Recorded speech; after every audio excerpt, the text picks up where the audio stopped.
नमस्कार. अजितदादांचं जे अपघाती निधन झालं त्याला आमच्या कुटुंबातीलच एक व्यक्ती गेला. आमच्या सर्वसामान्य जनता जे कष्टकरी असतील, नागरिक असतील, विद्यार्थी असतील, शेतकरी असतील, यांच्या रोजच्या जडणघडीत आमच्या प्रत्येक निर्णयात दादांचा हस्तक्षेप असायचा होत होता आणि राहणारच होता. पण अशा व्यक्तीला अपघाती निधन झालं तर अपघात आहे का घातपात आहे हे आमचा संशय याच्यामुळे बळावला आहे की सत्य दिवसेंदिवस लपवायचं काम चाललं आहे. महाराष्ट्र शासन असेल, भारत सरकार असेल, याच्या ज्या तपास यंत्रणा आहेत आणि ज्या इन्व्हेस्टिगेशन एजन्सी आहेत त्यांनी लवकरात लवकर सत्य जाहीर केलं पाहिजे.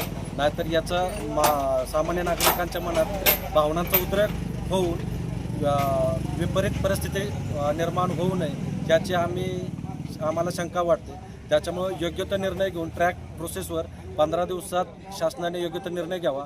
रस्त्याने चालताना एखाद्या मुलाचा जर ॲक्सिडेंट झाला आणि त्याच्यात तो दगावला गेला तर त्या वाहन चालकाला ज्याच्या संबंधित चौकशी होते, त्याला अटक होते, सगळ्या गोष्टी होतात. आज राज्याचा उपमुख्यमंत्र्याचं निधन होऊनही आज 22-23 दिवस झाले पण कोणावरही कारवाई नाही, कोणालाही अटक नाही, कोणाची चौकशी नाही. एवढं निर्लज्ज निरडावलेलं सरकार जर असेल तर हे खरोखर आमचं सरकार आहे का कोणाचं सरकार आहे हेच आम्हाला लक्षात येत नाही. आमचा मायबाप असणारे दादा जर गेले तर ह्याला जबाबदार कोण आहे? आजही जे आमच्या ताई असतील काही कारणास्तव त्यांनी उपमुख्यमंत्रीपदाची शपथ घेतली, रायगडमध्ये गेला, त्यांना तिथं सरकारी ड्रायव्हर त्यांचा काढून जर अनिकेत तटकरेंना गाडीचं स्वारस्य करत असेल ही परवानगी कोण देतं? एवढं धाडस कसं होतं लोकांचं? एवढ्या यंत्राने निरडावलेत का? त्यांच्यावरती अजूनपर्यंत गुन्हा का दाखल होत नाही? एवढं म्हणजे जे काय घटना घडली त्याच्यातनं पण अजूनही काही तात्पर्य नाही, काय नाही.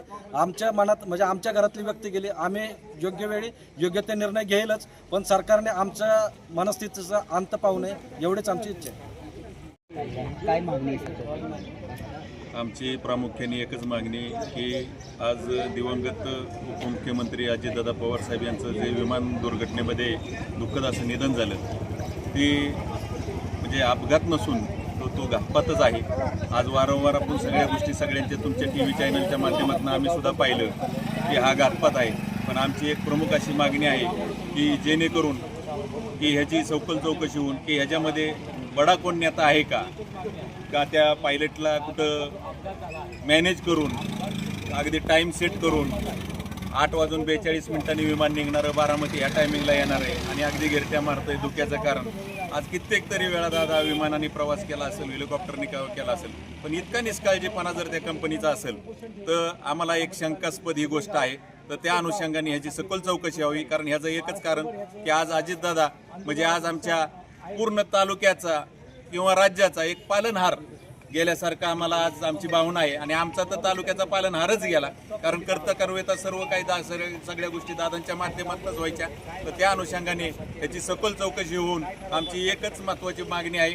आणि त्यासाठी आम्ही लोणी बापकर ग्रामपंचायतच्या वतीनं पोलीस स्टेशनला सगळा पत्रव्यवहार केला आणि सर्व संघटनांनी आम्हाला पत्रव्यवहार करून परवानग्या मागितल्या. त्यासाठी आज आम्ही पूर्णपणे लोणी बापकर गाव बंद करीत आहे आणि याची लवकर चौकशी होऊन अन्यथा पुढील दिशा आम्ही लोणी बापकरमधील मोरगाव बारामती रोड राज्य रस्ता आहे तो आम्ही पूर्णपणे बंद करण्याची व्यवस्था करणार आहे. तरी एवढी शासनाने याची नोंद घ्यावी.